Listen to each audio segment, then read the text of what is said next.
Hello everyone and welcome to week 2, module 2 in your Nursing 316 course. This is Dr. April Weiss. Let's talk just a few minutes about what will be going on for you this week and navigate the module just a little bit. So in module 2, we will be focusing on a review of theory. So theory is never really something that most nurses consider to be super fun. However, what a lot of us don't understand, and what I myself didn't understand, is that we all practice based on a theory without even always really knowing it. So the theoretical foundations of nursing and also how those are unique to the profession of nursing is really important. So if you were to think about yourself and your practice in nursing for just a minute or two, I'm sure you could come up with one or two concepts that you know are theoretical foundations for your practice. So to give you an example, I know that I am a comforting nurse, so I know that comfort is one of the main concepts in my theoretical foundation for practice. And then the other thing that's really significant to my nursing practice is holism or holistic care. So that means I like to make sure I'm looking at the whole patient, body, mind, spirit, psychological, physiological, environment, etc., when I'm caring for my patients and families. So again, theory is not always looked at as some of the most fun learning when it comes to professional nursing, but it really is something that is essential to our practice and is essential to the baccalaureate prepared nurse foundation and learning. So let's look just a little bit at the to-do list for this week.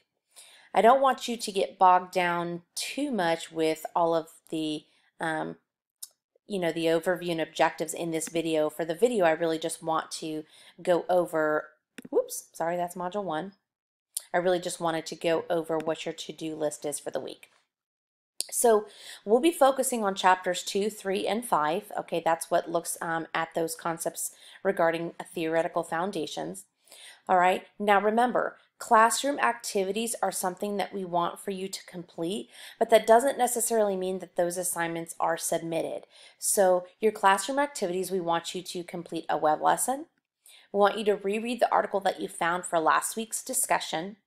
I would like for you to take a look at the Contemporary Nursing Issue Project Guidelines as well as the rubric. And also, it's really going to be important that you select a topic, and if you would like to choose a partner, that you choose a partner and post that in the forum for the discussion of the Contemporary Nursing Issue paper. I know that a lot of you have already done that, which is excellent. It's not due to be submitted as your choice as far as what topic and partner, or if you're working alone, what you decide. That will not be due until Friday in week 2, module 2, so this Friday. However, it's important for you to be thinking about what type of contemporary nursing issue you would like to explore. Next, select a contemporary nursing issue for the project. We already just said that. Select a partner, which we just discussed as well. Then finding at least 5 references. So a lot of students usually ask me, what year do I want those to be published?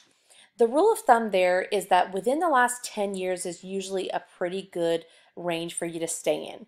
However, there are some what we call seminal or classic research articles or independent like decision and information articles out there that are done and will always be important and recognized for their seminality or for their classic existence. So it's okay if you choose some older references if you know that that may have something to do with being a classic article or a research.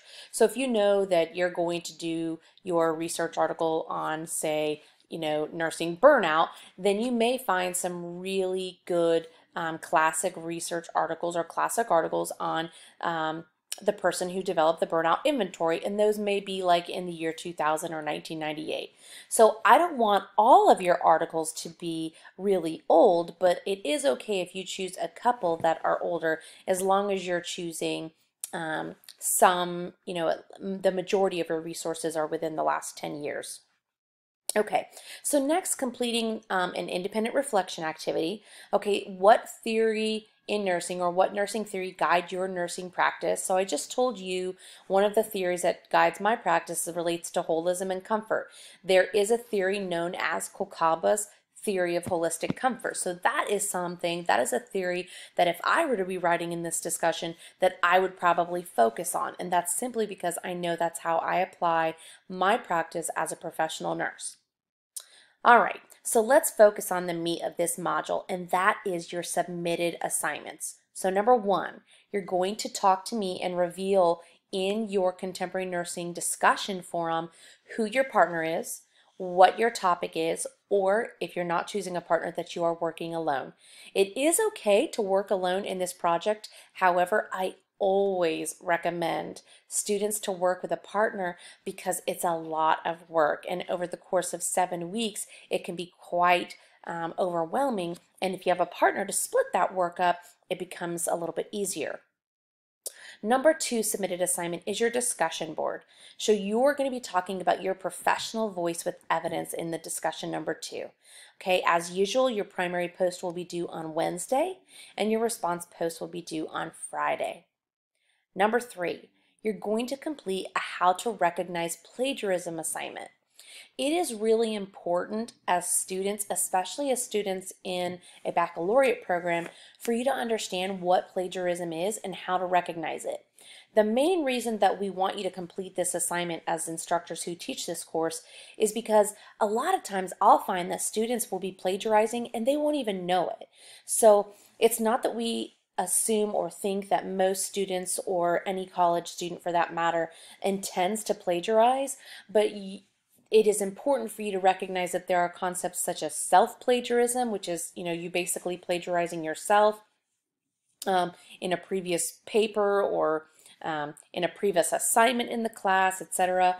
There is also basically plagiarism because you haven't paraphrased enough, or if you haven't used direct quotes, or if you're someone who tends to kind of cite at the very end of a paragraph of 7 sentences when all of those 7 sentences have in summary come from a reference, that's also considered plagiarism. You would need to cite after every sentence that you borrowed information from. If it's information that came from your own mind, your own brain, it is knowledge that you have developed over the course of your education and your years in practice, that isn't the same. But if it's information that you know was inspired, borrowed, was unique related to, or was developed from a different author, reference, or resource, simply cite it. And if it's something that you are putting more than about 50% of the words are not from you, then that would actually probably be in direct quotes. So just make sure that you are completing that assignment to learn most about how to recognize plagiarism, and then also make sure you're applying those principles when you submit your paper drafts and your final paper to me.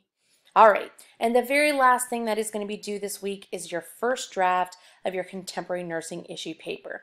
Now, the paper is broken up into several parts, and I make it pretty simple for you in that the first part of your first draft is only going to be your explanation of the issue and the proposed strategy. So essentially, you will only be submitting about a page to a page and a half of writing for me, okay? If you submit a large amount in your first draft, what I am going to tell you is only give you feedback on what was actually due to be submitted to me, and I'm going to tell you to focus instead on the draft 1 areas that I wanted you to focus on. I don't say that to be harsh or aggressive. I say it because this paper is a large percentage of your grade, and if you stay focused on the pieces that I want you to as the weeks go by, you're likely to be more successful in doing well as the course progresses. So in your first draft, I want you to talk to me about what the issue is, including the components that go under explanation of the issue, and then I want you to tell me what you propose is a good strategy to address that issue. And these things should be coming from the literature. So let's say you chose pain management as your issue. Okay, so a poor adherence of pain management guidelines by nurses. That's your issue. You're explaining the prevalence and the incidence of poor adherence of pain management guidelines by nurses. And then over here, you propose that nurses watch on average 2 hours of cartoons per day in order to address that issue. Is that likely evidence-based? Probably not.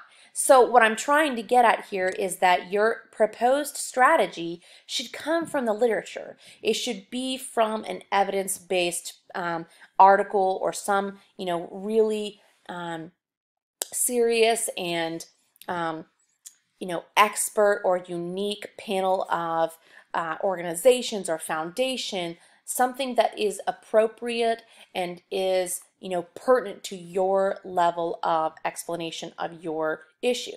So one explanation of the issue related to pain management or one proposed strategy might relate to having a float nurse or having a resource nurse to help with pain management, and that's your proposed strategy.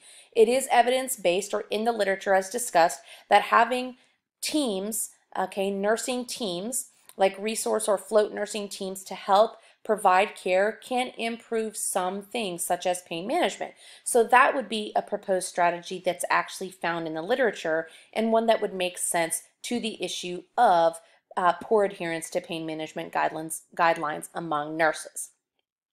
All right, so on this module, you'll see the sample paper. Okay, so we give you like a little sample paper here for how to create your nursing contemporary issue paper. We have the guidelines and the rubric outlined here for you, and then also the contemporary nursing issue paper outline. So the paper outline is really kind of what's going to let you know what should be included in each one of the parts that you will submit by draft. So let's open this for just a second.